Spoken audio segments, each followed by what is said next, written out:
Hey Rebel Rouser, I'm Alan Voivod and this is Star Wars 7 by 7. So yesterday we talked about the public trust and the idea I originally had at the start of the podcast that you and I as fans own Star Wars, and how I've come to the conclusion that I was not exactly correct about that statement after all, and these last few years have certainly changed my mind in that regard. So it begs the question, if you and I do not own Star Wars, if that public trust that I had previously asserted has not actually been created, then what exactly is our place in the Star Wars universe as it stands right now here in 2018? Well, I've got 7 ideas about that. Surprise, surprise. Of course, it's 7, and we're going to launch into them real quick right here. Number 1 would be to share, okay? So if you have a love of Star Wars, then by all means, share it with people that you know. And it can be, the things that you love about Star Wars. It doesn't necessarily have to be the things that you don't enjoy about Star Wars. If there were particular movies you liked better than others, then by all means, share those. If there are TV series that you think are super awesome, then share those. Whatever it is, ultimately, Star Wars was a beautiful thing that got passed on to generation after generation after generation in various ways. And you and I and multiple generations of Star Wars fans now have the opportunity to keep passing Star Wars down, keep passing the best of Star Wars down if you want to be particular about what you think is the best of Star Wars. But sharing would be number 1.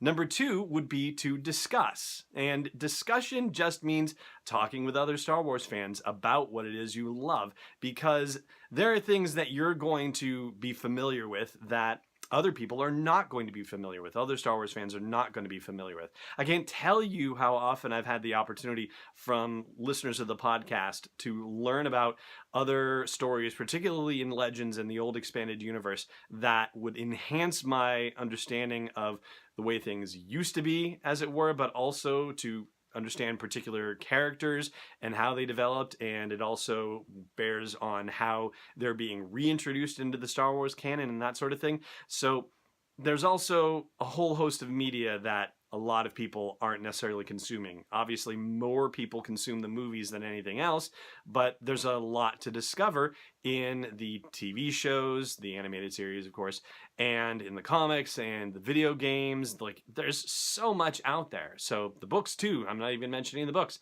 So discuss, talk with fellow Star Wars fans about cool topics. And related to that would be my third thing, which is learning, because if you close your mind off to new concepts, new ideas, well, then, life in general, that's never a good idea, right? You always want to be learning. No matter what it is that you're doing in life, learning is probably the absolute number 1 killer app, best thing you can possibly be doing with yourself. And Star Wars in particular is no exception. I mean, I have to tell you, there's an interview that I want to do with someone from Birth Movies Death, who wrote an article about The Last Jedi that utterly and completely reworked my understanding of The Last Jedi in a really awesome way.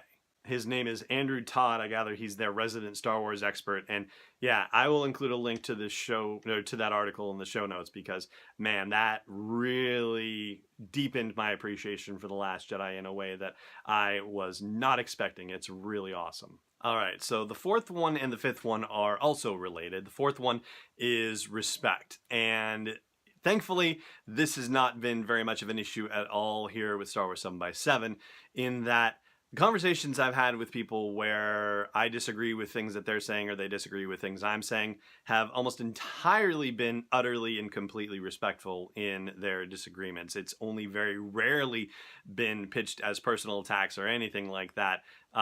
I'd like to say that I don't think I have ever launched a personal attack against somebody for something that they've said or espoused or believed. And if I'm wrong about that, then by all means call my attention to it. Occasionally, I have had the personal attack thrown at me, and thankfully, again, that is extremely uncommon in my experience. I know that's not always the case for people. I feel like I've been very lucky in that regard, and I'm very grateful to the folks who have continued to disagree with me, but do so in a very respectful fashion.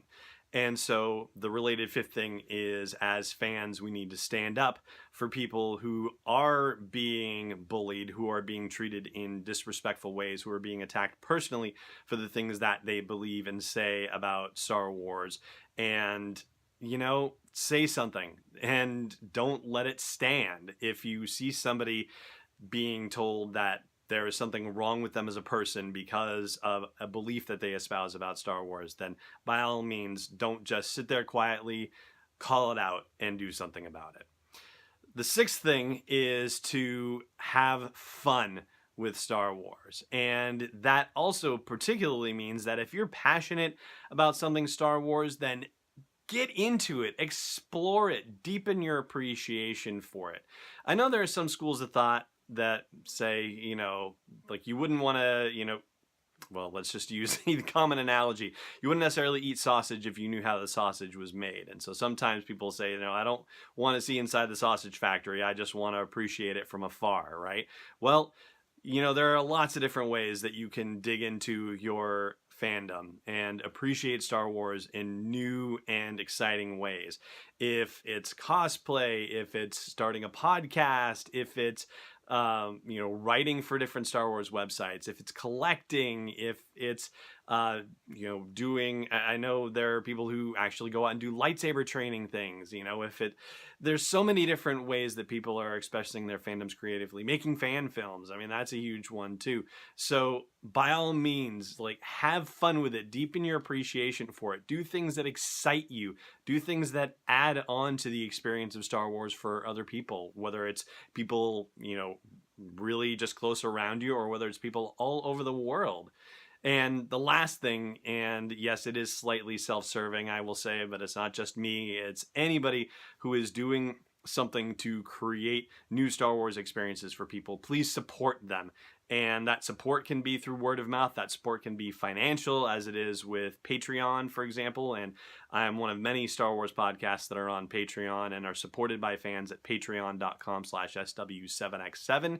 And please, by all means, show your support for those fine people who are doing wonderfully creative things and could use a little bit of crowdsourcing support for the work that they're doing and bringing a greater appreciation of Star Wars and bringing their own love of Star Wars to a wider audience. So that's my list. That's my 7 ways that you and I as fans get to interact with Star Wars. And I'd love to hear if you have other ideas about that as well. So please drop me a comment and let me know what you think. Now, over on the audio version of the podcast, I'll be doing Last Jedi trivia there, so do check that out.